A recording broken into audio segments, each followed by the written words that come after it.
Rytas Itėjos mieste ir važiuosime į greičio ruožą. Šiandien mūsų laukia šiek tiek daugiau nei 200 km, iš kurių 128 specialaus ruožo.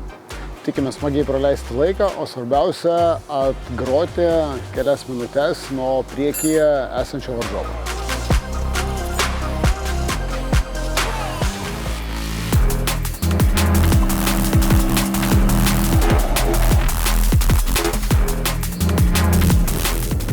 Taigi dar viena diena rojuje arba dar viena diena kalnuose. Labai, bet turbūt tradiciškai, labai pavojinga trasa, daug skardžių, daug akmenų, daug siaurų vietų. Tikrai džiaugiuosi būdamas finiše ir džiaugiuosi, kad keturratis sveikas kaip ir aš. Ir rezultatas visai neblogas. Panašu, kad mūsų konkurentas išties yra labai stiprus. Jisai pabėgo šiek tiek į priekį, bet ralis dar net neįpusėjo.